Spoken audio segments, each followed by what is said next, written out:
লোটে মাছের এই রেসিপিটা খেলে কিন্তু একেবারে প্রেমে পড়ে যাবেন। অন্যভাবে লোটে মাছ রান্না করলে কিন্তু একদম ভালো লাগবে না, মনে হবে যেন বারবার এই রেসিপিটাই করে খাই। নমস্কার বন্ধুরা, মায়ের রান্নায়ন ব্লগ চ্যানেলে আপনাদের সকলকে জানাই অনেক স্বাগত। আজ আমি হাজির হয়ে গেলাম লোটে মাছের দারুণ স্বাদের একটি ভর্তা রেসিপি নিয়ে। ভর্তা তো অনেক রকম খেয়েছেন, তবে এইভাবে লোটে মাছ দিয়ে ভর্তা বানিয়ে খেলে কিন্তু অসম্ভব সুন্দর লাগে। তো চলুন আর বেশি দেরি না করে ঝটপট শুরু করি রেসিপিটা। তার আগে যারা এখনও চ্যানেলটাকে সাবস্ক্রাইব করেননি তারা অবশ্যই চ্যানেলটাকে সাবস্ক্রাইব করে পাশে থাকা বেল আইকনটা ক্লিক করে রাখবেন। তো এইখানে আমি 4 পিস মতো লোটে মাছ নিয়েছি। আমার কাছে 4 পিস মতো লোটে মাছই ছিল, আমি তাই নিয়েছি।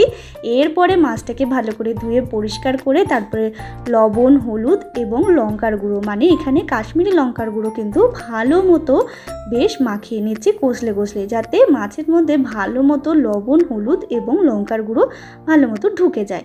তো দেখুন বন্ধুরা, মাখানো হয়ে গেছে। এরপর কিছুক্ষণ রেখে দিচ্ছি। আর এদিকে আমি সরাসরি গ্যাসে একটা কড়াই বসিয়ে দিয়েছি। কড়াইটা গরমও হয়ে গেছে। তারপর দিয়ে দিলাম বেশ কিছুটা পরিমাণ সর্ষের তেল। পুরো রেসিপিটা আমি সর্ষের তেলে করছি, আপনারা কিন্তু সর্ষের তেলে এই রেসিপিটা করবেন। তো দেখুন তেলটা কিন্তু গরম হয়ে গেছে। আমি একটুখানি খুন্তি দিয়ে চারিদিকে একটুখানি ছড়িয়ে দিলাম তেলটাকে। তারপর একে একে মশলা মাখানো মাছটা দিয়ে দিলাম। এরপর কিন্তু ভালো করে মাছটাকে উল্টে পাল্টে ভেজে নিচ্ছি। তো দেখুন বন্ধুরা, লোটে মাছটা ভেজে নিচ্ছি। আর লোটে মাছ ভাজতে কিন্তু খুব বেশি সময় লাগে না, একেবারে নরম, আপনারা সেটা সবাই জানেন। তো দেখুন আমি কিন্তু লোটে মাছটাকে একটুখানি এপিটোপিট ভেজে নিয়েছি।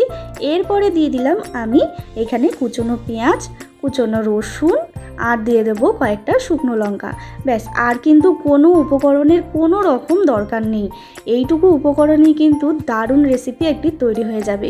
এরপর আবারও ভালো মতো মাছ এবং সমস্ত উপকরণ একেবারে পোড়া করে ভাজা করে নিতে হবে। আর অবশ্যই মাথায় রাখবেন কড়াইতে কিন্তু তেলটা একেবারেই কম দেবেন, তাহলেই কিন্তু এরকম পোড়া ভাজাটা হবে।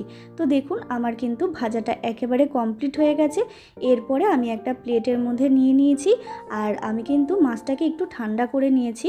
এরপরে মাছের মধ্যে যে কাঁটাগুলো আছে সেটা কিন্তু আমি বেছে নিচ্ছি, না হলে কিন্তু পেস্ট করার পরে এটা খাওয়ার সময় একটু মুখে কাঁটা বাঁধবে। তার জন্য কিন্তু কাঁটাটা আমি বেছে নিচ্ছি। আর আপনারা চাইলে কাঁটার সমেতও এটা পেস্ট করতে পারেন, যদি ভালো লাগে, কোনো অসুবিধা নেই তাতে। তো দেখুন বন্ধুরা, মাছের কাঁটাগুলো কিন্তু বেছে ফেলে দিয়েছি। এরপরে কিন্তু পেস্ট তৈরি করে নেব। তারপরে একটা মিক্সার জারের মধ্যে কিন্তু আমি সমস্ত উপকরণ দিয়ে দিচ্ছি। আমি এখানে মিক্সিং জারে করছি, আপনারা চাইলে কিন্তু এখানে শিলেও বেটে নিতে পারেন, যার যেরকম সুবিধা। তারপরে সামান্য লবণ দিয়ে বেশ ভালো করে পেস্টটা তৈরি করে নিতে হবে, একেবারে আঠা মতো। তো দেখুন বন্ধুরা, বেশ ভালো করে কিন্তু পেস্টটা তৈরি করে নিয়েছি। আর আমার কিন্তু একেবারে রেডি এই চটজলদি লোটে মাছ ভর্তার রেসিপি। এই রেসিপিটা একবার খেয়ে দেখুন, একেবারে প্রেমে পড়ে যাবেন। লোটে মাছের অন্য কোনো রেসিপি কিন্তু একেবারেই ভালো লাগবে না, এই রেসিপিটা যদি একবার খান।